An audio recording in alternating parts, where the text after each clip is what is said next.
2025년 8월 30일 토요일 새벽 말씀을 함께 묵상하기 원합니다. 오늘 함께 보실 하나님의 말씀은 로마서 11장입니다. 그러므로 내가 말하노니 하나님이 자기 백성을 버리셨느냐? 그럴 수 없느니라. 나도 이스라엘인이요 아브라함의 씨에서 난 자요 베냐민 지파라. 하나님이 그 미리 아신 자기 백성을 버리지 아니하셨나니 너희 성경이 엘리야를 가리켜 말한 것을 알지 못하느냐? 그가 이스라엘을 하나님께 고발하되 주여 그들이 주의 선지자들을 죽였으며 주의 제단들을 헐어버렸고 나만 남았는데 내 목숨도 찼나이다 하니 그에게 하신 말씀이 무엇이냐? 내가 나를 위하여 바알에게 무릎을 꿇지 아니한 사람 7,000명을 남겨 두었다 하셨으니 그런즉 이와 같이 지금도 은혜로 택하심을 따라 남은 자가 있느니라. 만일 은혜로 된 것이면 행위로 말미암지 않음이니 그러지 않으면 은혜가 은혜되지 못하느니라. 그런즉 어떠하냐? 이스라엘이 구하는 것을 얻지 못하고 오직 택하심을 입은 자가 얻었고 그 남은 자들은 우둔하여 졌느니라. 기록된 바 하나님이 오늘까지 그들에게 혼미한 심령과 보지 못할 눈과 듣지 못할 귀를 주셨다 함과 같으니라. 또 다윗이 이르되 그들의 밥상이 올무와 덫과 거치는 것과 보응이 되게 하시옵고 그들의 눈은 흐려 보지 못하고 그들의 등은 항상 굳게 하옵소서 하였느니라. 그러므로 내가 말하노니 그들이 넘어지기까지 실족하였느냐? 그럴 수 없느니라. 그들이 넘어짐으로 구원이 이 이방인에게 이르러 이스라엘로 시기나게 함이니라. 그들의 넘어짐이 세상의 풍성함이 되며 그들의 실패가 이방인의 풍성함이 되거든 하물며 그들의 충만함이리요. 내가 이방인인 너희에게 말하노라. 내가 이방인의 사도인 만큼 내 직분을 영광스럽게 여기노니 이는 혹 내 골육을 아무쪼록 시기하게 하여 그들 중에서 얼마를 구원하려 함이라. 그들을 버리는 것이 세상의 화목이 되거든 그 받아들이는 것이 죽은 자 가운데서 살아나는 것이 아니면 무엇이리요. 제사하는 처음 익은 곡식 가루가 거룩한즉 떡 덩이도 그러하고 뿌리가 거룩한즉 가지도 그러하니라. 또한 가지 얼마가 꺾이었는데 돌감나무인 내가 그들 중에 접붙임이 되어 참나무 뿌리의 진액을 함께 받는 자가 되었은즉 그 가지들을 향하여 자랑하지 말라. 자랑할지라도 내가 뿌리를 보존하는 것이 아니요 뿌리가 너를 보존하는 것이라. 그러면 내 말이 가지들이 꺾인 것은 나로 접붙임을 받게 하려 함이라 하리니 옳도다. 그들은 믿지 아니함으로 꺾이고 너는 믿음으로 섰느니라. 높은 마음을 품지 말고 도리어 두려워하라. 하나님이 원 가지들도 아끼지 아니하였은즉 너도 깎이지 아니하시리라. 그러므로 하나님의 인자하심과 준엄하심을 보라. 넘어지는 자들에게는 준엄하심이 있으니 너희가 만일 하나님의 인자하심을 머물러 있으면 그 인자가 너희에게 있으리라. 그러지 않으면 너도 찍히는 바 되리라. 그들도 믿지 아니하는데 머무르지 아니하면 접붙임을 받으리니 이는 그들을 접붙이실 능력이 하나님께 있음이라. 내가 원 돌감나무에서 찍힘을 받고 본성을 거슬러 좋은 감람나무에 접붙임을 받았으니 원 가지인 이 사람들이야 얼마나 더 자기 감람나무에 접붙임이 받으랴. 형제들아 너희가 스스로 지혜 있다 하면서 이 신비한 너희가 모르기를 내가 원하지 아니하노니 이 신비는 이방인의 충만한 수가 들어오기까지 이스라엘의 덜어는 우둔하게 된 것이니라.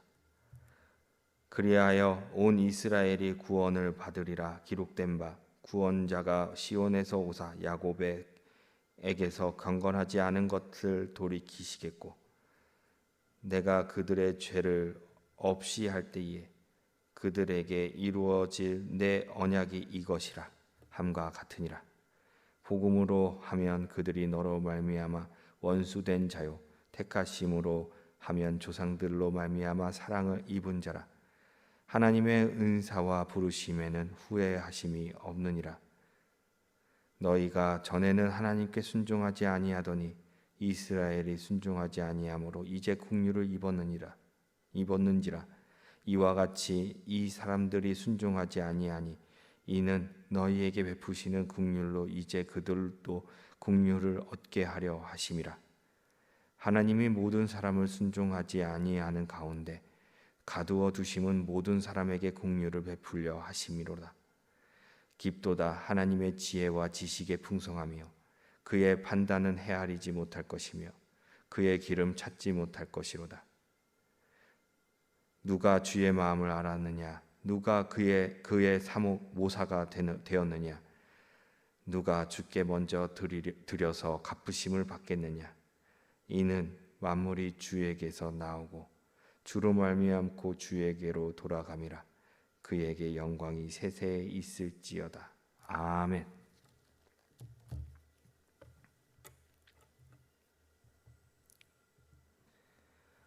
오늘은 은혜 안에 거하는 자, 회복의 약속을 받다라는 제목으로 말씀을 함께 묵상하기 원합니다. 많은 사람들이 실패를 경험할 때 하나님께서 나를 버리신 것은 아니하신가 의심하게 됩니다. 이스라엘도 마찬가지였습니다. 그들은 메시아를 거절했고 바울은 그들을 향해 하나님의 뜻이 무엇인지 고민하며 이 장을 기록하였습니다. 바울은 로마서 11장에서 선포합니다. 하나님의 자기 백성을 버리지 않으셨다. 오늘도 우리에게 이렇게 말씀하고 계십니다. 하나님의 신실하심과 은혜 안에서 자신의 정체성을 다시 확인하고 회복의 소망을 붙들게 되기를 오늘 말씀을 통하여 이루어지기를 원합니다.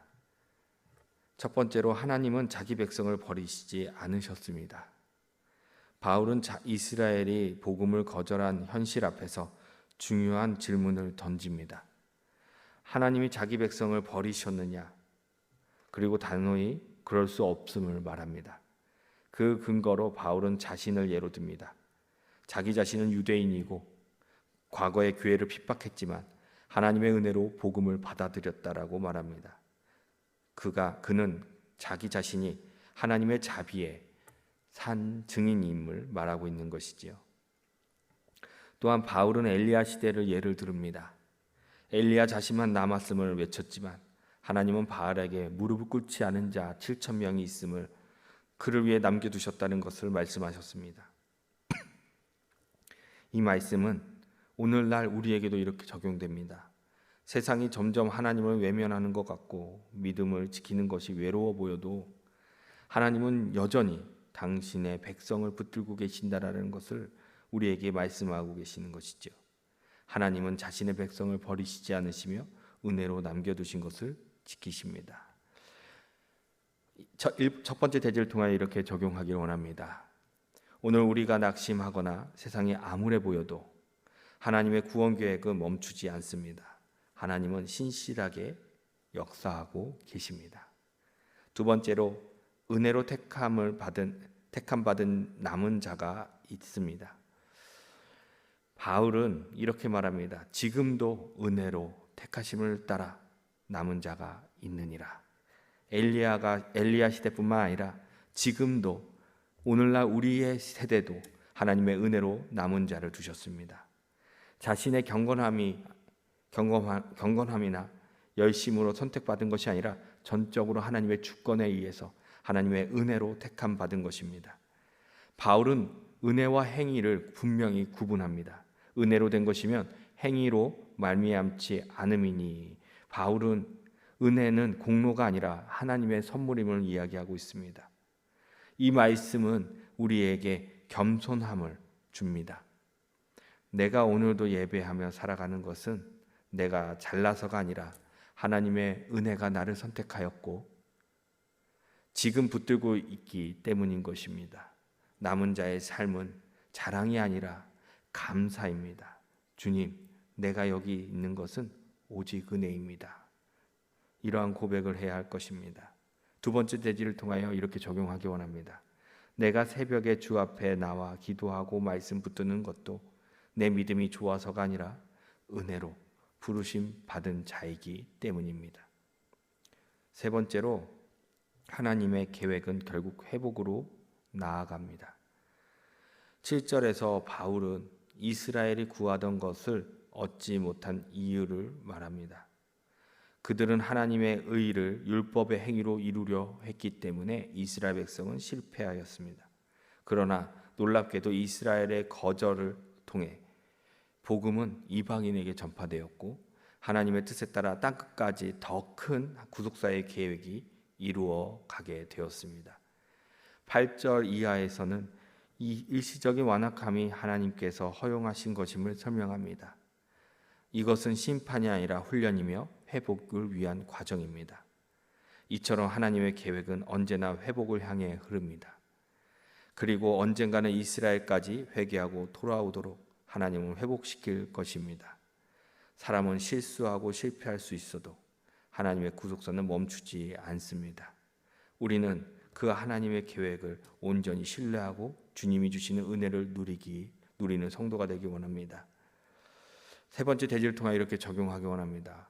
혹시 내 삶에도 이해되지 않는 침묵과 지체가 있다면 그 속에도 하나님의 회복의 계획이 있음을 믿으시길 바랍니다. 말씀을 끝맺겠습니다. 사랑하는 성도 여러분, 우리는 하나님의 은혜로 남은 자입니다. 하나님은 우리를 포기하지 않으셨고 지금도 붙들고 계십니다. 우리의 자격이나 행위가 아니라 은혜가 우리를 여기까지 이끌었습니다. 그리고 지금 이 시간에도 하나님은 우리를 통해 회복의 역사를 이루어가고 계십니다. 오늘도 그 은혜를 붙들고 감사하는 하루가 되기를 간절히 소망합니다. 기도하시겠습니다. 사랑의 하나님, 이 새벽 말씀 앞에 저희를 세워주시니 너무나 감사합니다. 말씀을 통해 주님의 신실하심과 은혜를 다시 바라보게 하여 주시옵소서. 하나님, 우리의 실패하고 낙심할 때 때론 스스로를 버림받은 자처럼 느낄 때가 있습니다. 하지만 오늘 말씀을 통해 하나님은 결코 우리를 버리시지 않으시는 분임을 믿음으로 고백합니다. 엘리야 시대에도 바알에게 무릎 꿇지 않은 자들을 남겨주셨듯이 이 시대에도 이 땅에도 그리고 이 자리에도 하나님의 은혜로 남은 자들을 두셨음을 믿습니다. 오늘 이 새벽에 주 앞에 나온 우리가 하나님께서 남겨주신 기도의 군사이기를 소망합니다. 주님, 우리의 은혜로 택하시고 행위가 아닌 자비로 붙들어 주심에 또한 감사합니다. 내가 오늘 이 자리에 있는 것은 나의 경건함 때문이 아니요 오직 하나님의 은혜로 선택받았기 때문임을 잊지 않게 하여 주시옵소서. 은혜로 살아가는 자로서 오늘도 자랑이 아니라 감사하러 하루를 시작하게 하시고 내가 받은 은혜를 이웃과 나누는 삶이 되게 하여 주시옵소서. 우리의 삶이 더디고 막힌 듯 보여도 하나님의 구속사는 결코 중단되지 않음을 믿습니다. 이스라엘의 거절조차도 이방을 향한 복음의 문을 여시는 도구로 사용하셨듯 우리의 아픔과 지체 속에도 우리를 향한 주의 회복의 은혜가 되게 하시고 복음 혹 지금 이해되지 않는 일이 있다면 그 속에 숨겨진 하나님의 계획을 믿고 기다릴 수 있는 믿음과 인내를 우리에게 허락하여 주시옵소서. 우리를 통해 회복의 역사를 이루어 가시고 가정 가운데, 교회 가운데, 이 나라와 열방 가운데 하나님의 은혜가 회복이 이루어지게 하여 주시옵소서. 말씀으로 시작되는 이 하루 은혜에 걸어가게 하시고 주님의 향한 소망과 감사로 충만한 하루가 되게 하여 주시옵소서. 이 모든 말씀 우리 주 예수 그리스도의 이름으로 기도드리옵나이다. 아멘.